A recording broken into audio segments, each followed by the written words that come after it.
Good afternoon, everyone. May we request everyone to please stand as we are led by the UMak Chorale in the singing of the Philippine National Anthem and in leading us in the invocation. And please remain standing for the UMak hymn.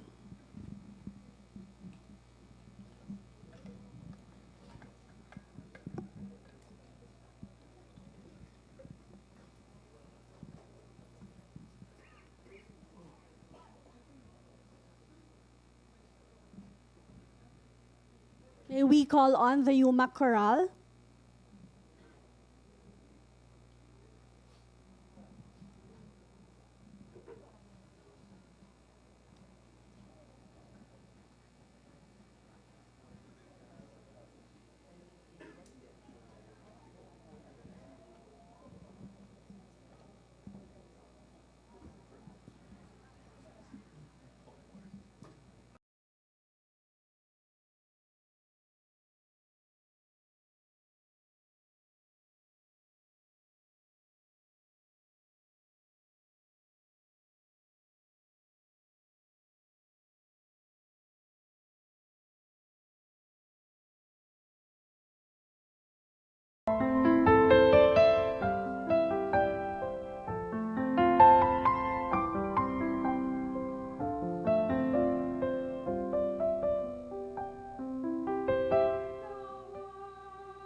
Cheer to the alma mater, University of Makati. Rejoice, we're here onward marching, be it shine, storm, cloud, or rain. Let all our voices keep ringing for the glory of our alma mater, pride of Makati and our fatherland, beloved UMak proudly stands. Arise, thy sons and daughters, fill the air with the joy of alma mater. Resound our gladness and tidings, every echo by far and near. Hail to thee, our dear beloved UMak, faithfully we brace our mind and spirit. We're proud to be at thy command, future builders of this land. Arise, thy sons and daughters, fill the air with the joy of alma mater. Resound our gladness and tidings, every echo by far and near. Hail to thee, our dear beloved UMak, faithfully we brace our mind and spirit. We're proud to be at thy command, future builders of this land. University of Makati, future builder of this land.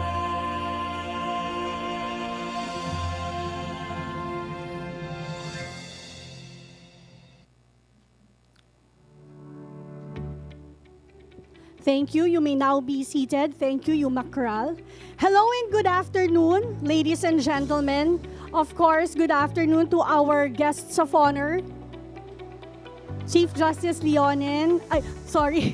Senior Associate Justice Marvic MVF Leonen, LEB Commissioner Salex Alibogha, to our city officials led by our Mayor Nancy Binay, and the members of the Sanggunian, and of course, our university officials and School of Law officials and guests. And of course, to our new lawyers, congratulations, and the rest of the law students of the UMak School of Law and our dear professors. I will leave the acknowledgements later to our beloved Dean. Time flew so fast. We are now gathered here today at the University of Makati School of Law for our General Assembly and inauguration of the 2020-2021 bar examination marker. I remember vividly when we opened the doors of the UMak School of Law in 2017. We will mark our 10th year next year. And there were so many challenges, but also so many milestones. So before I call on our Dean, may we request everyone to turn your attention to our screen for a video presentation prepared for the milestones of the University of Makati School of Law.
I got emotional.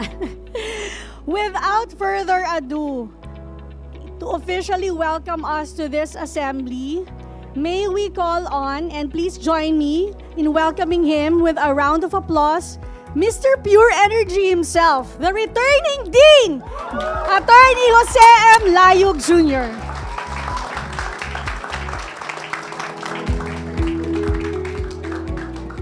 Good afternoon, everyone. Magandang hapon sa inyo lahat. Senior Associate Justice Marvic MVF Leonen, my Dean, my Professor in UP. Mayor Maria Lourdes Nancy S. Binay, my Senator and my Mayor. Vice President and Dean Emeritus Judge Mar C. Binay, he will be here in a while. Members of the Makati City Council, Commissioner, LEV Commissioner Salex Alibogha, members of the UMak Management Committee, the School of Law Faculty and Administration Faculty, in particular, Dean Tony Lavinia is here, and Justice Alaras, and Professor Tom Uribe.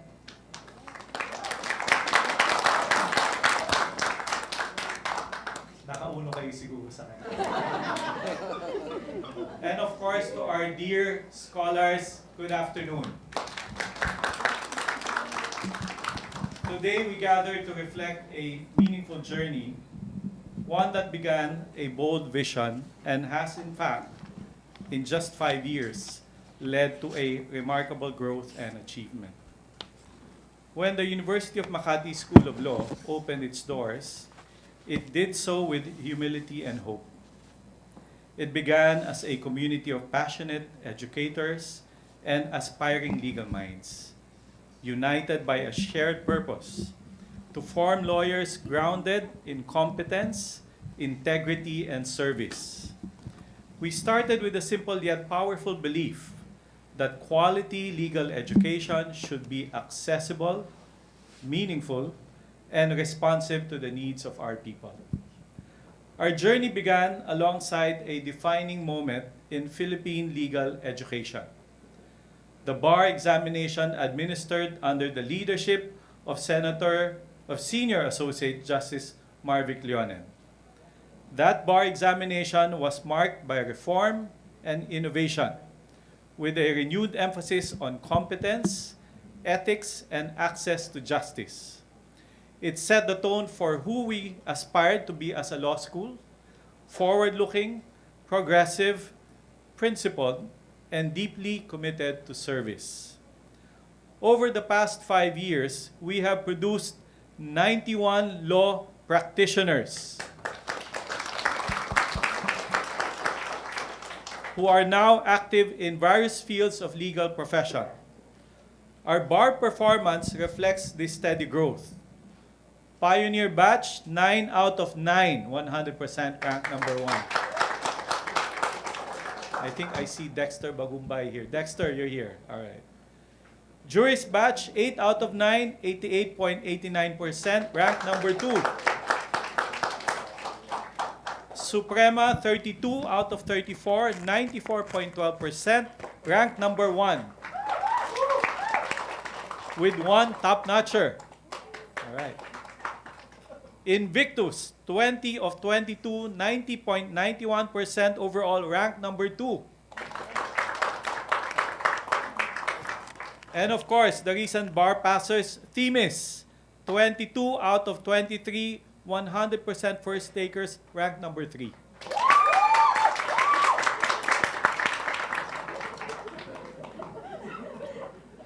I heard you, Anna. Yet our achievements are measured not only by numbers or rankings, but by the lives that have been touched, the families uplifted, the community served, and the character formed with these halls. We have shown that poverty should never be a barrier to education, opportunity, or a better life. This institution's journey has always been about more than prestige. It is about empathy, inclusion, transforming the promise of potential into the reality of purpose. 5 years on, the University of Makati School of Law stands more confident than ever in its mission to educate lawyers who do not merely know the law, but live the law for the people, with the people, and in the service of the nation. Good afternoon, and welcome again to the new semester.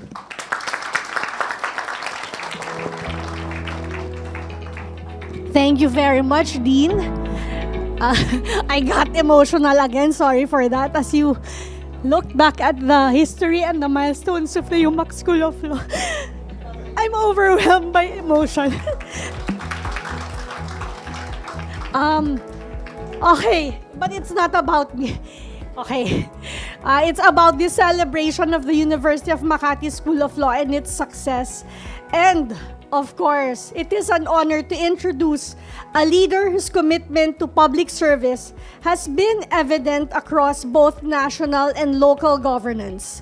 She has served the Filipino people with distinction, not only as a city mayor, but also as a former senator of the Republic of the Philippines, where she championed measures that promoted social welfare, gender equality, and inclusive development. Her experience at the national level continues to enrich her leadership in Makati, bringing a broader perspective to people-centered governance. Throughout her career, she has shown that public office is ultimately about service and responsiveness to the needs of the people. Her leadership reminds us that effective governance is built on compassion, accountability, and a deep sense of responsibility to the community. This afternoon, we are privileged to hear from a public servant whose life's work reflects dedication to both the nation and the city of Makati. Please give a warm round of applause to our Mayor, Mayor Nancy Maria Lourdes Binay.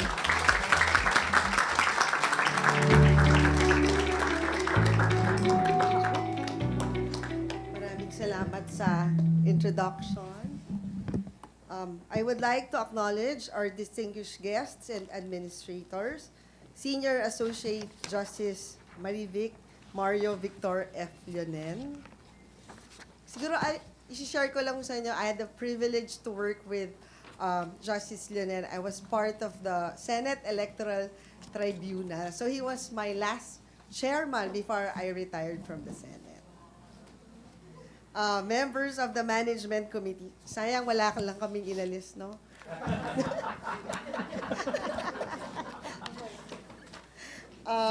Members of the Management Committee, the School of Law Administration and Faculty, Dean J. Layug, another trivia ho, si Dean J. was my first Chief of Staff when I won last 2013 in the Senate. And now, he's my first Dean as Mayor of Makati dito naman sa School of Law. Associate Dean Ton Pareño, our dear School of Law students, and of course, our 2025 bar passers.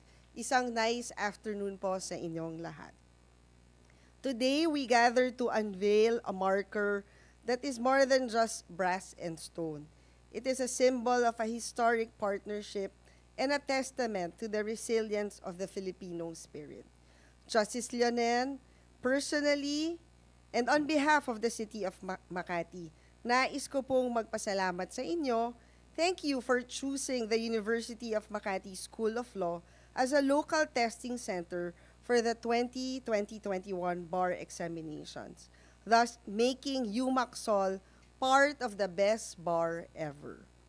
Noong panahon na iyon, ang buong mundo ay nababalot sa takot dahil sa pandemya. But you had a vision, a localized, digital, and proctored bar exam that prioritized the safety and dignity of our future lawyers. Maraming salamat po for recognizing that the facilities of UMak can successfully accommodate such a huge task. Pinatunayan po natin na kahit sa gitna ng krisis, ang Makati ay laging handa to address the needs of the judiciary. Justice Leonen, Know also that this marker serves as a reminder na best bar ever din para sa UMak School of Law ang bar exams na pinamunuan ninyo. It was during that time na ang ating Pioneer 9 had a 100% passing rate at the bar. As we unveil this marker today, it also serves as a reminder of what my father, our former mayor, our former vice president, Genjo Marabinay, envisioned for the UMak School of Law. Ang mabigyan ang mga taga Makati ng pagkakataong maging mahusay na abogado nang hindi iniisip ang mahal na tuition fee. It also stands to remind us of our shared commitment to legal excellence.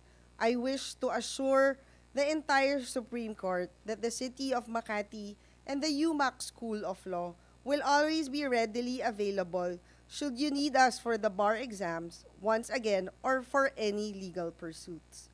Ang aming pintuan ay mananatiling laging bukas para sa inyo.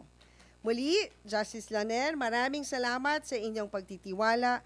Mabuhay ang Korte Suprema, mabuhay ang UMak School of Law, at syempre, mabuhay ang Makati.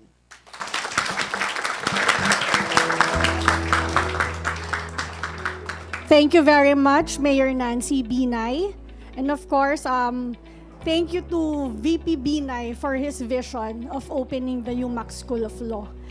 At this point, we move forward with our next speaker. He is a distinguished academic and public servant whose career bridges the fields of health, law, and education. A magna cum laude graduate of Central Philippine University's College of Nursing and later of Law, he is both a registered nurse and a law practitioner with advanced degrees in nursing, law, public administration, and leadership. For nearly 3 decades, he has served Central Philippine University as a faculty member and administrator, including as Dean of the College of Nursing, while also teaching at the College of Law. Beyond academia, he is a founding partner of a law firm specializing in family law, civil litigation, and medical malpractice. And his research spans HIV/AIDS, maternal and child health, and environmental risk assessment. Currently, as Commissioner of the Legal Education Board, he plays a key role in shaping legal education in the Philippines through quality assurance, research, and outcomes-based reforms. Please welcome on stage LEB Commissioner Salex Espinosa Alibogha.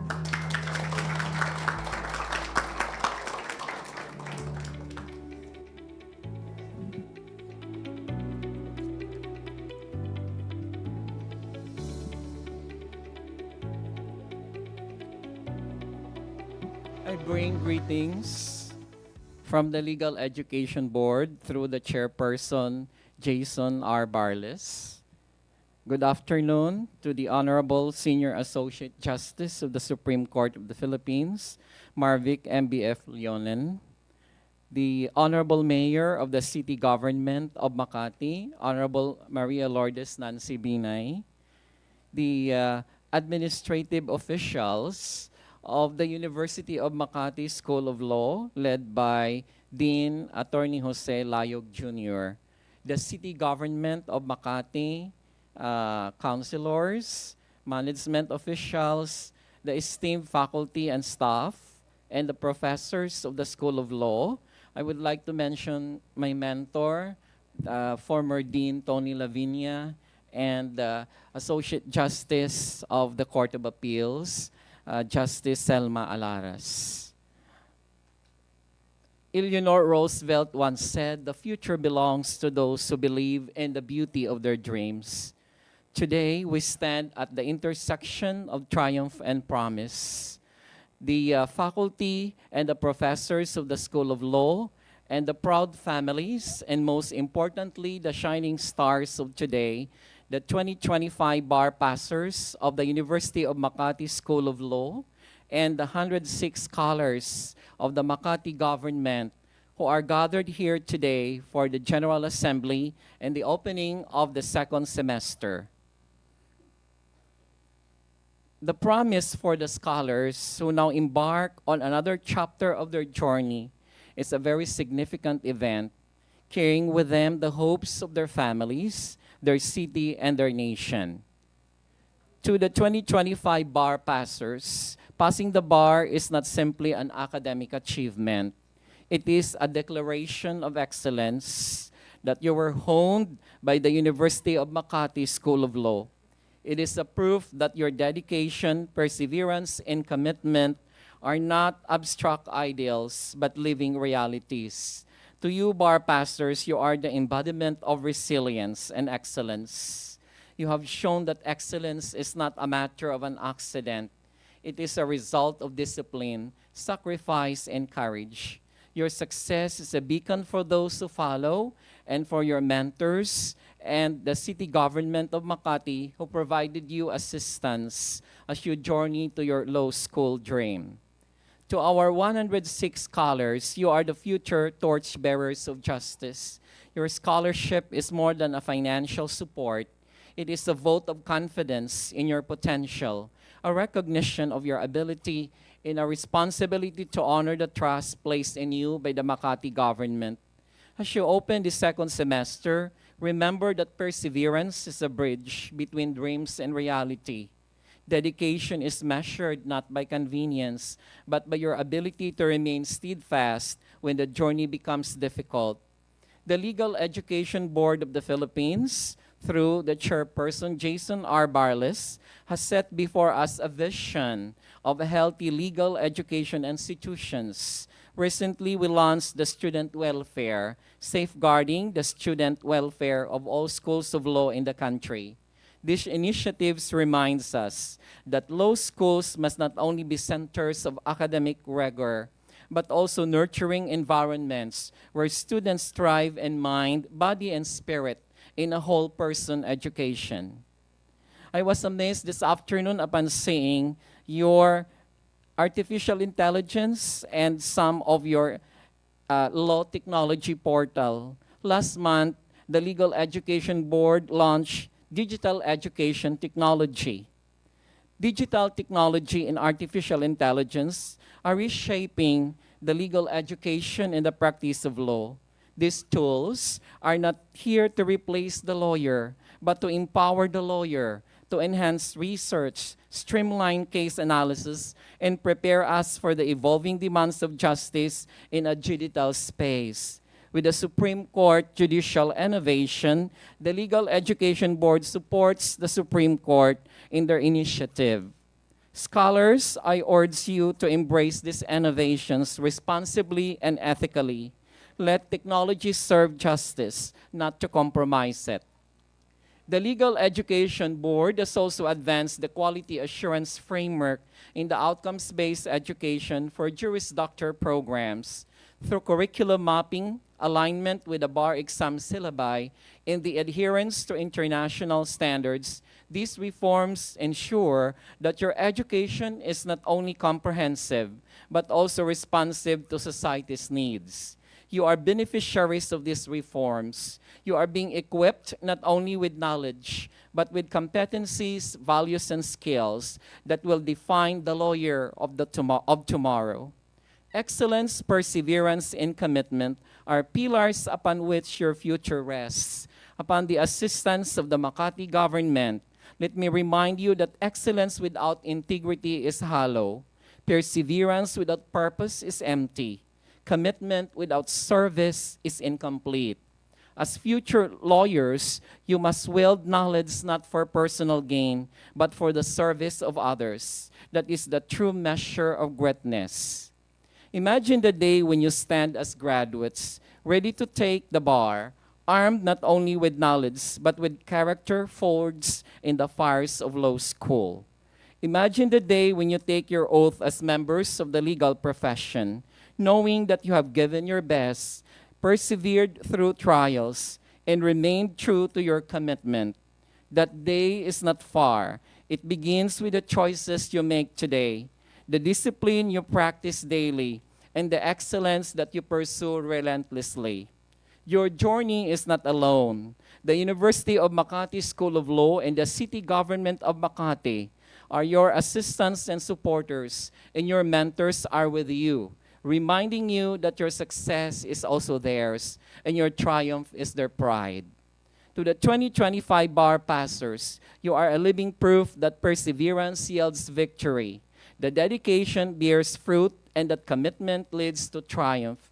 May your success inspire generations of law students of the University of Makati to believe in themselves and to strive for excellence, to honor your alma mater. To the 100 scholars, as you open this semester, carry with you the spirit of excellence, the strength of perseverance, in the anchor of commitment. Embrace the reforms and initiatives of the Legal Education Board. Harness digital technology and artificial intelligence responsibly and ethically. Commit to the outcomes-based framework that ensures your readiness for the future. The road ahead is long, but it is full of promise. Walk it with courage, run it with determination, and finish it with flying colors. The future of justice, integrity, and service rests in your hands. Rise to the challenge, and let your light shine brightly for everyone to see. Excellence is a gradual result of always striving to do better. Perseverance is the refusal to quit. Commitment is the promise to finish what you have started. Together, they form the path to greatness and success. Let me end again with Eleanor Roosevelt. The future belongs to those who believe in the beauty of their dreams. This quote serves as a powerful reminder that our beliefs shape our future.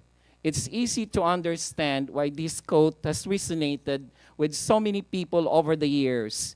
We all have dreams and aspirations.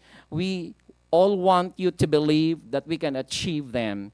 Believe in yourself and those people who prepared you for your future. God bless you all. Thank you.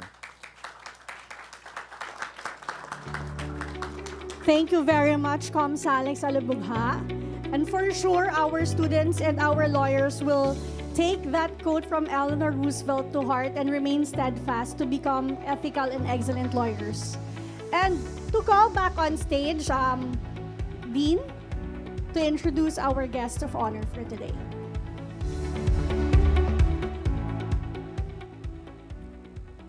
It is my honor to introduce to you our special guest today. Marvic MVF Leonen is currently a Senior Associate Justice of the Supreme Court. He is one of the youngest justices to be appointed in the High Court.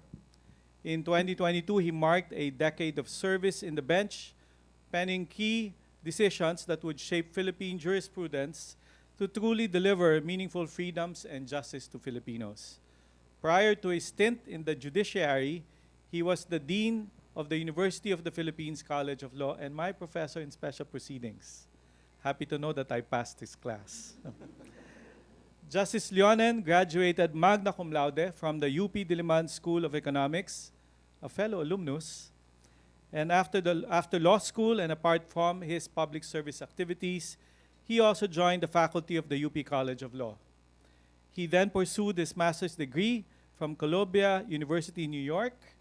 In recognition of his outstanding public service and significant contributions to legal and policy research, he was conferred a Doctor of Laws degrees honoris causa by the University of Cebu in 2022. Ladies and gentlemen, a big round of applause for Justice Leonen.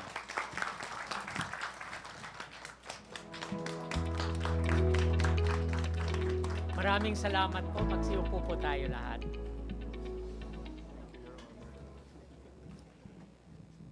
Assalamualaikum warahmatullahi wabarakatuh. Isang maalab at mapagpalayang hapon sa ating lahat. The Honorable, I would have wanted to meet again the Honorable Jejo Marbinay, former Vice President of the Philippines. I only see him in the basketball court, not as a player, but as a fellow alumni cheering on for La Salle Toulouse and for Ateneo Toulouse. Okay. Because the UP winning is already a given. It's only a matter of whether they will lose or not. Ganyan po ang abogado kung minsan iba yung frame. My co-magistrate, and now Mayor of the City Government of Makati, Maria Lourdes Nancy S. Binay. Now my good friend and former student, the Executive Dean, Jay Layug, the officers and of the City of Makati, the academic community and the academic faculty of the University of Makati College of Law, the Honorable Salex Espinosa Alibogha of my favorite unconstitutional body, the Legal Education Board. By a vote of 14-1, my opinion regarding their existence was not accepted, and I think it was the bar chair for this bar, the Honorable Ami Lazaro Javier, that was on the extreme other side. I was on the other extreme. But still and all, I'd like you to all know that we are co-sponsoring a CLEP colloquium soon on the pedagogy on CLEP with the LEB. Of course, there is a footnote in the invitation without waiving my ability to decide at some proper time. Fellow members of the judiciary who are here, fellow public servants.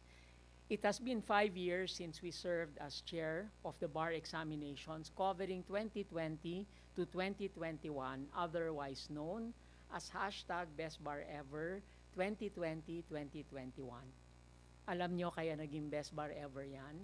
My staff was telling me, after Burn a Bar in 2019, our hashtag should be hashtag Barvic. Sabi ko, napakapangit yan, Barvic.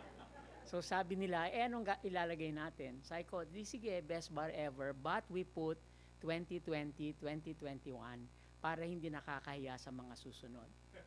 So, the next bar is Awesome, after Sam Garland. And the bar after that is going to be chaired by Ricky Rosario. It is hashtag Magrosario na kayo.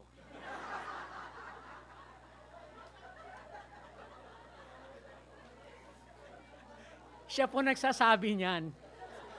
But we keep on telling him, alam mo, palitan mo yung speech mo na yan kasi wala magbabar sa iyo. And he told me, bakit nung bar mo? Ang pinagsasabi mo, nung bar ng the Best Bar Ever, sabi ko, ang aming oath-taking will be at the Dignitaries Lounge ng Supreme Court, where all bar passers will be given a 20-minute speech. Ganun ka konti. Mukhang maraming natakot na 2021 takers, but still and all, it was 11,783 bar takers at that time. So it was a difficult and unimaginable time. We were still reeling from the effects of the pandemic, still adjusting to the new normal. But nevertheless, our then examinees persevered and conquered the bar. And when they passed, it was indeed my honor and our privilege to welcome them to the profession. In one of the bar bulletins we released, and I must say that in the history of the Supreme Court, I released the most bar bulletins. Umabot ako ng bar bulletin 38. Kasi ang daming changes as we went along. Providing for instructions to the bar examiners and containing the modality for the evaluation of the bar examinations for 2020 and 2021, I opened with a poem from Mare Lee entitled The Shift in her collection Raising Her Wild. I would like now to share her inspirational thoughts and that poem. I am not teaching my girl to rise above the rest. I am teaching her to rise with them. I am not teaching her to compare or compete. I'm teaching her to complement and complete. I am not teaching her to be better than her peers. I'm teaching her to better her peers. I am not teaching her to stand out from the other girls. I'm teaching her to stand with other girls. Do you see the difference? One changes the girl, the other changes the world. Let's work together to shift the narrative. Let's work together to shift the world. Her poem.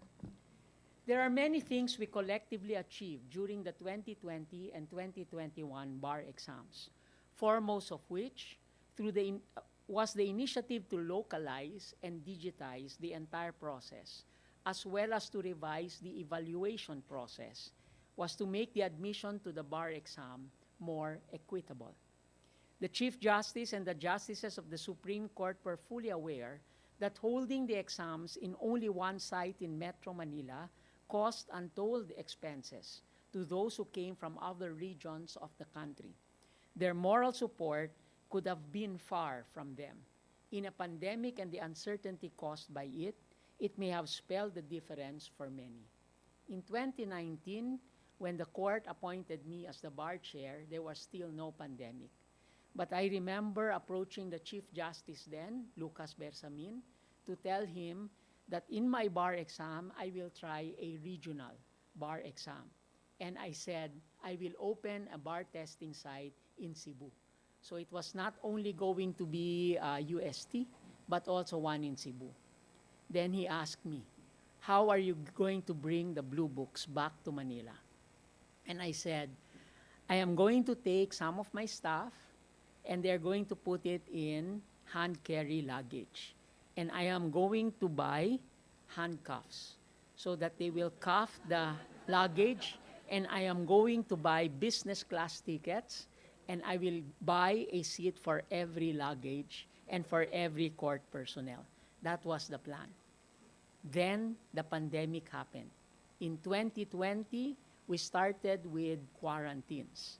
Nung una, quarantine lang yan. Tapos, na-modify. Tapos, na-modify yung modify. Tapos, ilang modification, yung modification ng modification. And that was a very difficult time because as you can see, we were already thinking how to do the bar exams. And I will let you in on a secret. My first consultant was supposed to come from Israel. Akala ko Mossad. But fortunately for me, I discovered that he was not who he purported to be. And therefore, I remember the sleepless night that I had. And at dawn, I remembered that when I was in Columbia Law School, there was an app that we put into our computer using a USB then, which froze all our entire computer, and the exam operated above the operating system. And I called my good friend Teddy Te and asked him, Ted, nalala mo ba yung pangalan ng program na yon? Because he came in Columbia after me, and he said, ExamSoft. And therefore, we looked for ExamSoft and discovered that it was actually doing the bar exam in so many countries and in so many states in the United States. And we got into a conversation, and finally, we were able to procure them. Were it not for the pandemic, it would not have been possible to fully localize and digitize. So it was really a blessing in disguise. I recall also that they offered that the bar examinee can actually take the exam at home. And all they needed to do was put their camera on, and artificial intelligence was already integrated into their system so that after the bar exam, the bar chair can get a complete report of suspicious movements of every bar examinee, including the markers in the video and including a summary of the potential for cheating. I would have gotten that program because that would have meant that you would have been able to take the bar at home. The problem was we could not afford it, thankfully. So we had to reimagine how to do it. And the first thing that my colleagues asked me, bibili ka ba ng 11,783 na computer? And in my original thinking, I thought, oo, yung netbook lang, yung mura. But then, when we talked to Exemplify, they told us, you can actually tell them to bring their own device because it freezes the entire thing. And we already did a lot of penetration testing, and that was possible. That therefore became bring your own device. And then we reimagined that there will be local testing sites. And in the local testing sites, we would bring the proctors. And then, of course, we had to imagine how to create a command center. And a command center that can see every classroom, even if there were proctors there. And we were able to build it at the UP College of Law library, where each of the screens could see all the classrooms by simply putting and what I think you still have them now, surveillance camera in every classroom. And I thought it was going to be expensive, but my staff told me, I think it was Steph et al., that told me, pwedeng Shopee yan, Justice. Mura lang. Thank you, Shopee. So we were able to put that. And on the day itself, our problem was how to connect the network so that we will see it in the law center. And here came our computer consultants, the experts at the UP National Computer Center, who told me, akala ko kung ano-anong app ang gagawin namin. Sabi nila, Justice, YouTube. And YouTube had a private channel that was very secure. And we were so happy with YouTube that we were able to see live without any buffering what was happening in every local testing site. And I was so proud of it that I gave the link to the deans. And I told the deans, gusto niyo makita yung testing? Wag na kayong mag-attempt pumasok. You know, during bar, when University of Makati offered us this building, one condition was their dean cannot enter. So we expropriated it from the day before until the day after. Okay. We had a problem with one school kasi Sabadista sila. Okay? And our problem was, ayaw nila magpapasok before the Saturday, during the Saturday. So finally, their dean found a solution. Sabi nila sa definition nila, ang Saturday is until 6. So 6:01 daw, pwede nang pumasok yung aming team. So, ganon. And then, we had to imagine all the contingencies. And we had a list of about 60 plus contingencies, including pagsabog ng Bulkang Mayon. Because we had a testing site in Bicol, so you can imagine all the sites. And we had to train everyone during the pandemic. Thank you, Zoom, for all the proctors that we were able to train at that time. And then, finally, we had to find a way to communicate urgently in case there was an incident. And my chief of staff had this idea. Kapag halimbawa may medical emergency, ang gagawin lang ng proctor, lalapit siya sa camera, may 3 siyang paddles na iba-iba yung kulay. So kapag green, pag red, pag yellow, may ibig sabihin sa amin yon. And the medical support would be there. We had to test it. So nag-mock-bar kami in 4 locations throughout the country. And in all of them, we simulated a contingency. So I think it was in Ateneo where we had the entire power supply put off to see whether the generators were present. In Baguio, we simulated a bomb scare.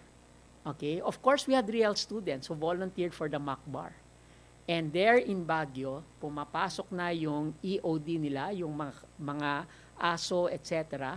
And there you had one examinee still taking the bar kahit na umiikot na yung bomb squad. Sabi ko, bigyan natin ng medalya yan. Kasi yan dapat ang gagawin nila kapag nagkaroon ng bar. So we had a mock bar. Then, of course, we had to invent a scenario where the team that would fly into a bar center, maybe in Davao or in La Union, etc., would be hit by COVID. Kaya, instead of one team, we divided it to Team A, Team B. Tapos, hindi sila mag-uusap, hindi sila kakain together, magkahiwalay sila ng tulugan. Siyempre, magkahiwalay talaga ng tulugan sila, kundi may mangyayari. But of course, we had all of those contingencies. And of course, for those that took the bar, it was going to be a difficult process kasi may preliminary bar exam sila. And you know what the preliminary bar exam is? Yung COVID test. So they had to take the COVID test 48 hours before may bumagsak na 280 plus na mga examinees. And that was so heart-wrenching for our team to not allow 283 na handang-handa.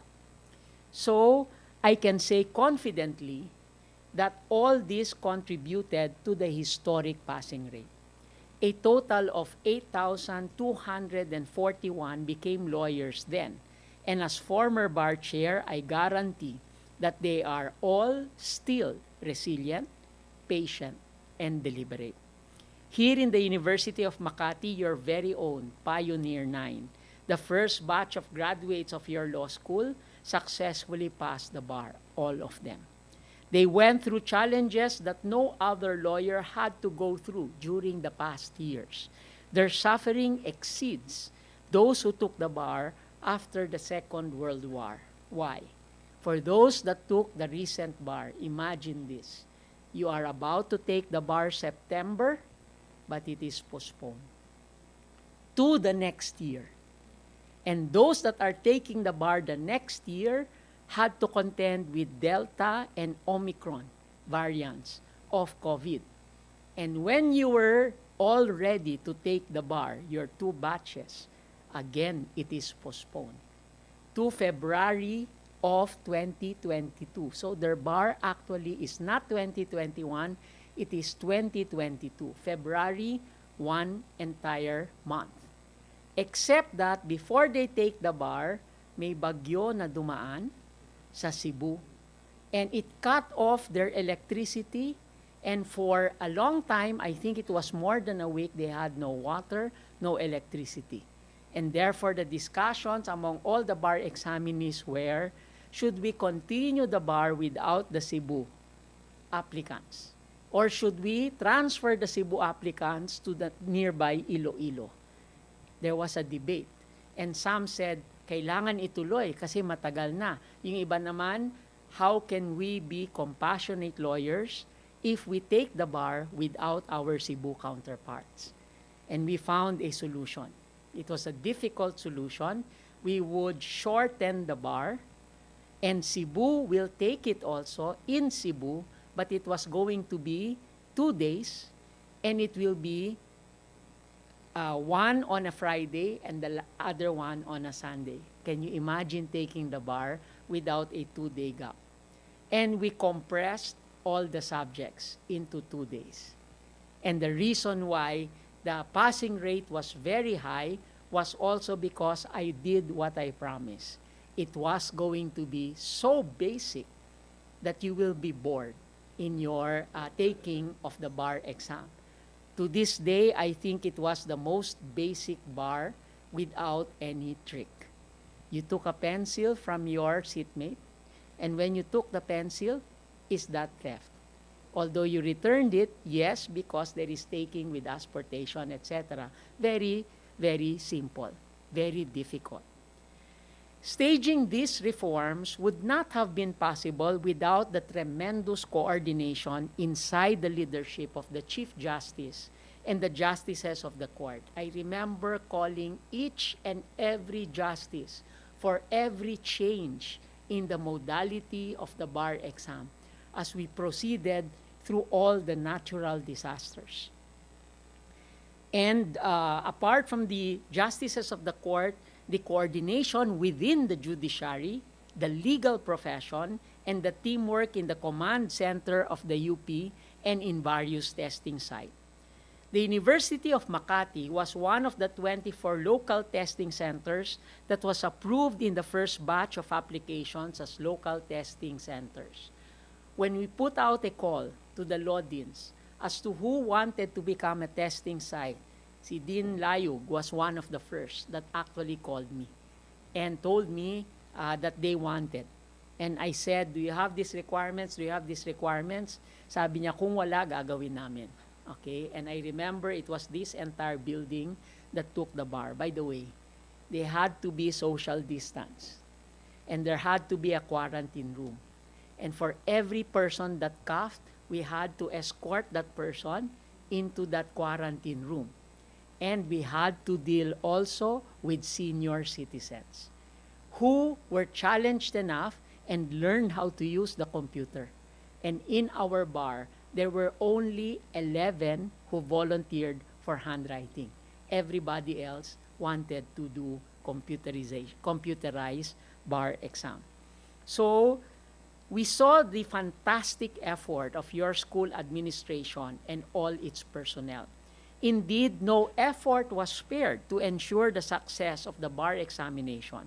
Your bar exam committee, as well as the local government of Makati City, elated us with tireless support to accommodate the 1,210 examinees who took the exam here, one of the biggest testing site at that time.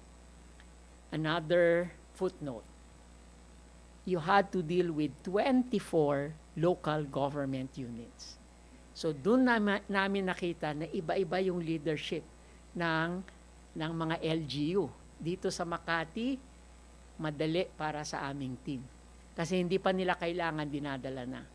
Meron isang city dito sa Metro Manila, hindi ko na lang sasabihin, na talagang ang hirap kausapin kasi pati yung stairs, gusto nila lagyan ng divider, tapos kung saan daw aapak para makapunta dun sa loob. Takot na takot sila sa COVID. There was one testing site in the south. The local government, whenever the local local group went there, our local team went there, eto yung hotel nila, mga 100 meters yung mall, hindi sila pwedeng lumabas sa hotel. Pag kailangan nilang kumain, magpapagrab sila mula dun sa mall for the 100 meters. So iba-iba talaga yung approach ng mga testing site. And then the COVID regulations were so different for some of the LGUs. And therefore, we had to find a common ground. Therefore, that was one bar bulletin that I had to amend, I think, twice or thrice, because we had to accommodate what was common with all. The historical markers that we inaugurate today should hopefully serve as a fitting reminder of the success that follows sincere, passionate, and collective effort, an inspiration for those that come after us. There were many sleepless nights in the 27 months that I have had the privilege to be appointed bar chair by the court and bank. And 27 months, I claim the distinction of being the longest bar chair ever. Kasi 2 taon yan. But I can honestly say that there was no moment that I doubted that if we do it together, we can do it, not after the many conversations I have had with many of you, not with the indefatigable and creative staff that I was so fortunate to have, not with the inspiring words that always came with the critical views of my colleagues, not with the mission that we all have to make access to justice always equitable to achieve social justice. Do you know that during the past bars, before 2020, for a Mindanao examinee to go to Manila and take the bar, it was about 500,000 pesos. And that is the reason why the average who took the bar at that time ranged from 3,000 to a high of only 6,000. The last bar, I think it was more than 12,000. Kasi yung mga hindi na makakuha dati, pwede na silang kumuha dahil lalapit lang sila sa isang local testing site. The passing rate is high because you are no longer inflicted by how your handwriting is so ugly. And now, the examiner will be able to check it and very clearly. And also, the checking is so fast because for every question, they will just click 0, 1, 2, 3, 4, 5. Pag SPJI yung question, 5 points daw, sabi ni Bar Chair Ami. Yes. Actually, bonus yon. So I am sharing with you a secret. Okay? Sabi niya, basta may words, okay lang yan. Okay? Kaya nabigyan kayo ng 5 points. Okay? Wag lang French. Because I heard that there was somebody who answered the exams in French. I don't know why. the entire exam. Kaya medyo na-disqualify yata siya. I don't know if that's effort. So that was one of the reforms. Today, as I speak, there are several other reforms that you will have to contend with. The first is that we are entering the era of e-courts. That within this year, we will have and you will witness paperless courts. In civil cases throughout the country, the filings now are done digitally. In cases that are filed with the Supreme Court originally, the filings now are done digitally, except for the initial petition or the initial complaint. And the reason for that is because you need to serve it on the other party, and for every civil case, you need a physical copy of the complaint because you will attach summons, and by Rule 14, we'll have to tender it to the other party in order to acquire jurisdiction. Alam ito ng mga 2025 bar passers. Although hindi to tinanong yata, okay. Siguro itatanong sa susunod, okay? Hindi ko alam. That's one. So therefore now, it is not that you become experts with respect to digital technology, but you have to get used to that. So somebody in Baguio City, a practitioner, told me, "Salamat, Justice. In civil cases, dito ako sa Baguio, I can practice in Pangasinan without leaving my office." Okay? I only need to appear when there is full trial. But that means, therefore, somebody from Malaybalay, Bukidnon can practice in Makati on a civil case. And it will not be the exclusive domain of the law firms that are larger than what they have there. And of course, vice versa.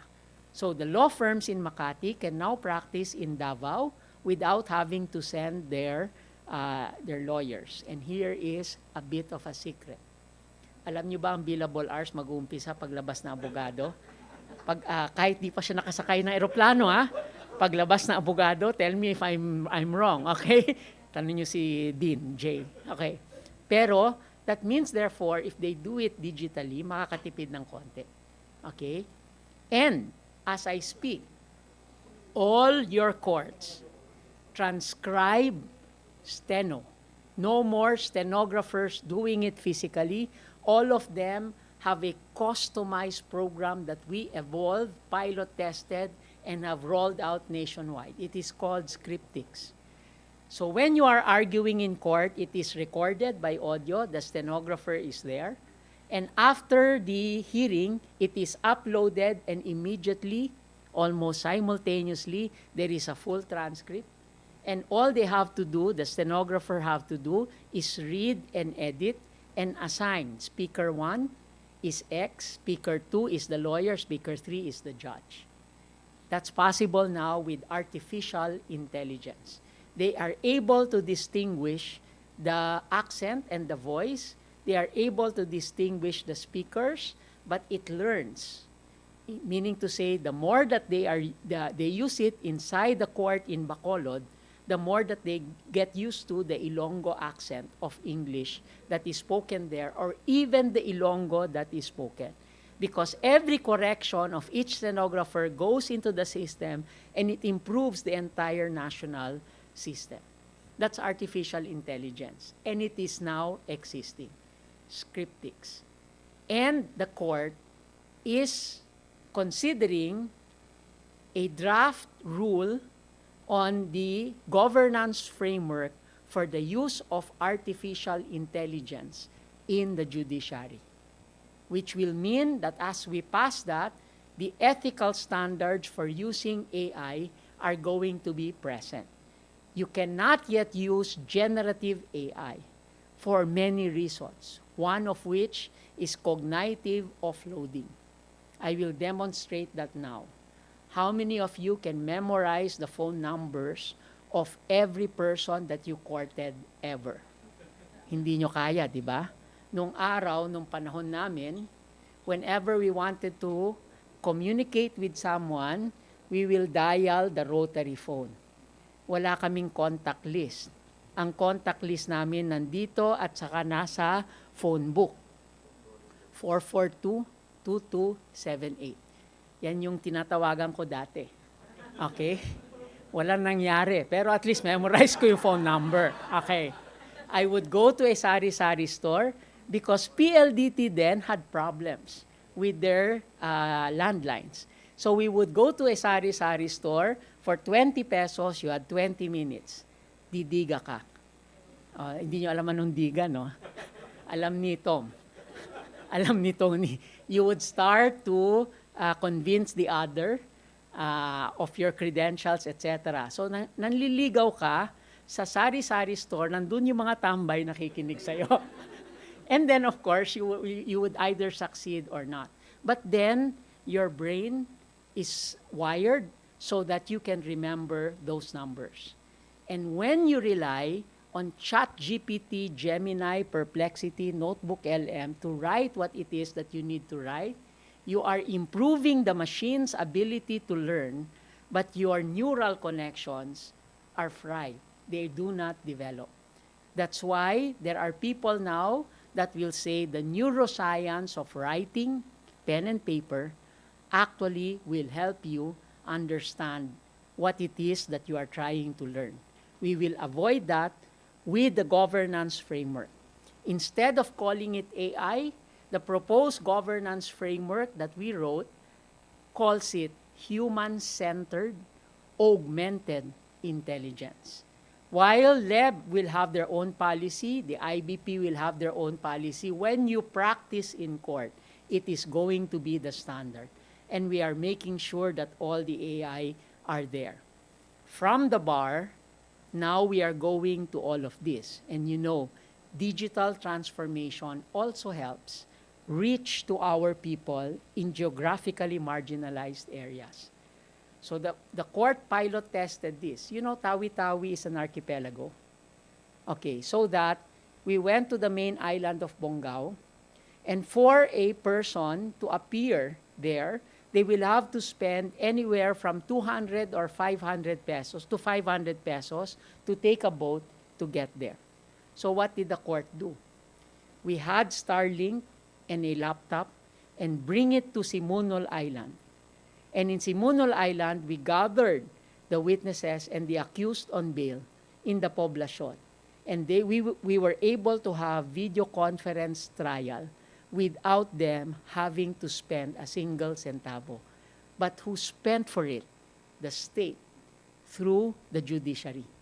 And instead of people na nananakawan ng tax nila, we are going to spend their taxes to reach out to the farthest flung areas that we call geographically marginalized. So, kung walang bangka, ikakabayo namin. Sasakay sa baka.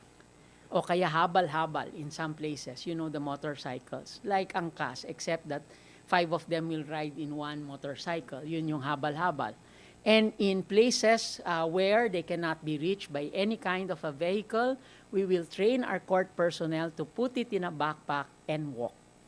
Okay? Pipiliin namin yung mga kailangan ng exercise para sila magdadala to the farthest flung mountaintop when there is a need for an indigenous group to be able to hear trial on their behalf. So rather than them coming down, that is fair justice. So in other words, because of our experience that we can do this digital transformation for equity in the bar exam, we are now more confident that we will be able to do it in these exercises. You know this because this is part of SPJI. When I mention SPJI, may benefit ako kay Chief Justice kasi kailangan namin i-promulgate. But in any case, so that. And of course, we now have the 3 codes of ethics that I think you're familiar with, the CIPRA. The new one is the Code of Ethics for for judges and justices, and the Code of Ethics for court personnel. In our oaths, we put there an honor code that you have in your bar. That it is not only that you will not cheat, but you will not tolerate the cheating, and therefore you have an obligation to report. That's for integrity purposes. Anyway, I also have no doubt that we will be forgotten. Whoever authored any of these reforms will be forgotten. That the attribution to what we did will not be remembered decades from now. But I always gain inspiration with the thought that as the decades pass, there will be an applicant to the bar coming from the very modest family with a passion for justice that exceeds what we have today, who will open her laptop in a place convenient to her to take the bar examination. She will wonder why decades ago we did it analog by gathering thousands in one place far from her home. She will wonder how the court and the academic community finally did it. They will not remember, but we will know. It was because all of us working together. It was also this spirit that will inspire all of us to become better and to achieve all the goals that this judiciary during our watch will want to achieve. I leave you with this thought. Omnia praeclara tam difficilia rara sunt. Latin. Omnia praeclara tam difficilia rara sunt. This will not be in the next bar. All excellent things are as difficult as they are rare. All excellent things are as difficult as they are rare. For those of you that just passed the bar, for those of you that just passed the digital and localized bar exams anywhere, I ask you, please be better than us.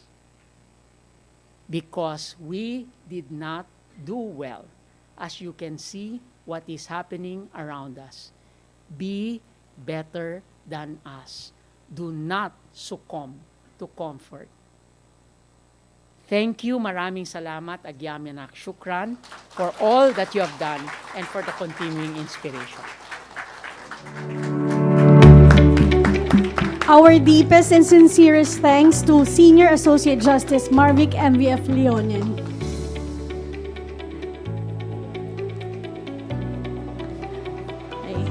We look forward to the promising future of the Philippine judiciary and the legal profession as well. Thank you for the reforms and the breakthroughs. And of course, our new graduates, our new lawyers who are about to take their oath and sign the roll, nakinig kayo. And let's make this a better place to live in. And as we come to a close to the General Assembly and move closer to our unveiling of the bar marker, let us call for the closing remarks and give him a round warm of applause. Our Associate Dean, Attorney Anthony Paren.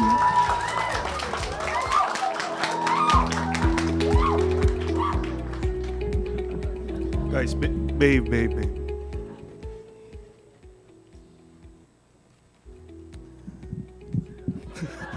Sorry, please bear with me. Medyo bago to for me. So,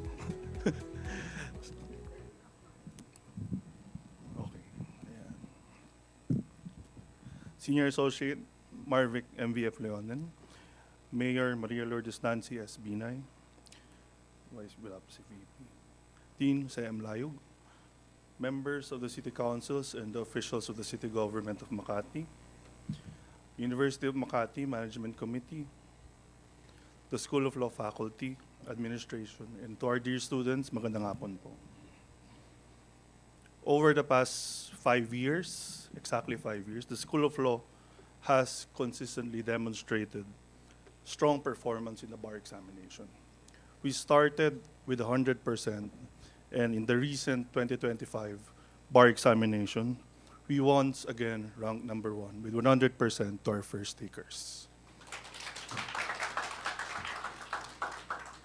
But of course, these numbers are not just numbers insofar as the ranking of the schools.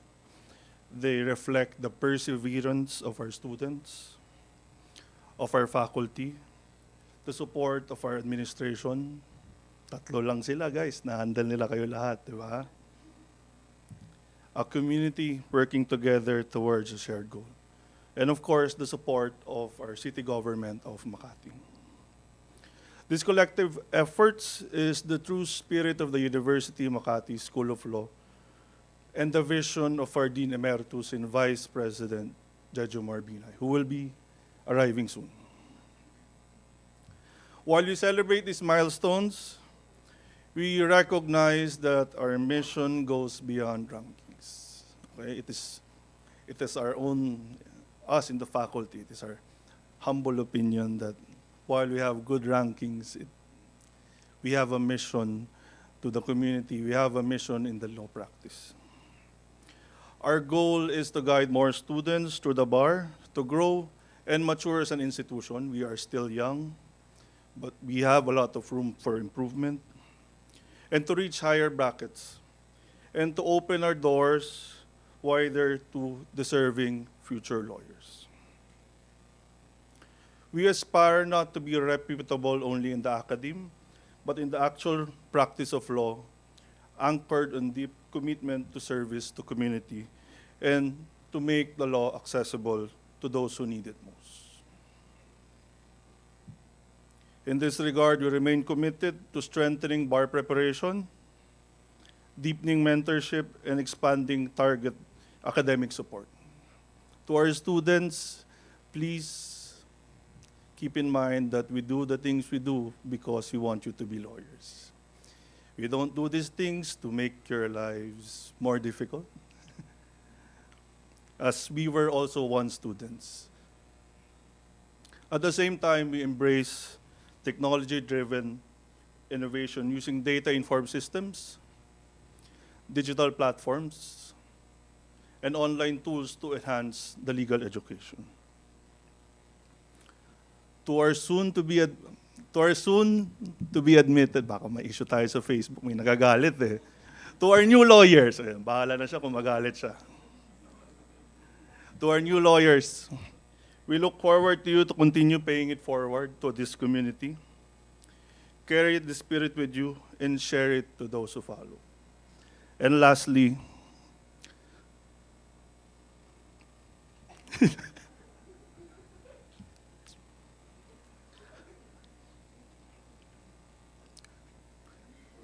again, to our new lawyers, thank you for proving that teaching was worthwhile.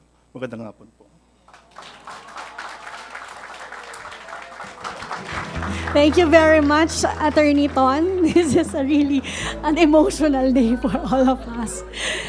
And that concludes our General Assembly for today. But before we accompany our guests of honor to the unveiling of the BAR 2020-2021 marker, may we invite everyone for a photo op. May we call our official photographer. We will stand and then the photographer will take the photo from there. And the new passers, for the new passers, may we invite them in front together with Saj Leonen, Mayor Nancy, our university officials, and the members of the Sanggunian, and of course our LEB commissioner and our professors. Trivia, Saj Leonen. We have 3 examiners in the faculty right here, right now. Dean Tony Lavinia, Associate Justice of the Court of Appeals, Justice Selma Alaras, and of course, Attorney Tom Uribe.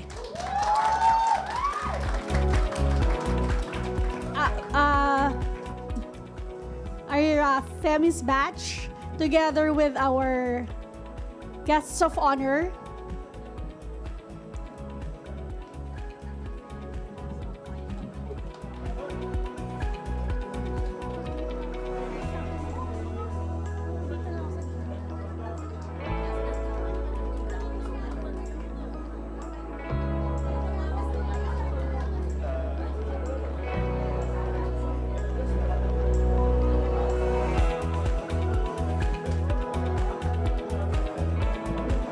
we would also like to acknowledge the presence of Judge Jose Villarosa.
And then with everyone po, we can take the photo from the stage.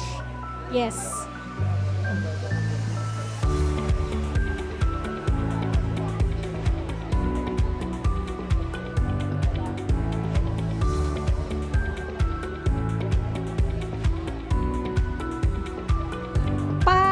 Pag ano naman po. So that we can have a photo with all of the attendees. Sa may mood court. Sa may mood court. May we invite everyone to take their seats so we can have a photo with all the attendees.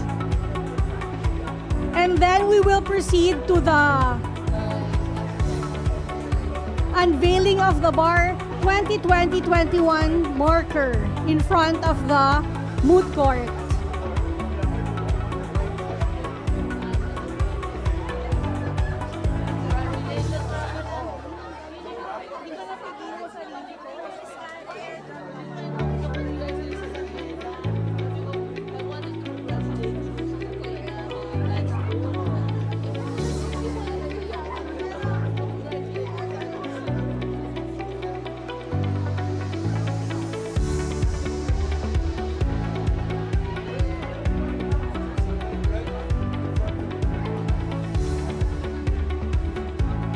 Photo!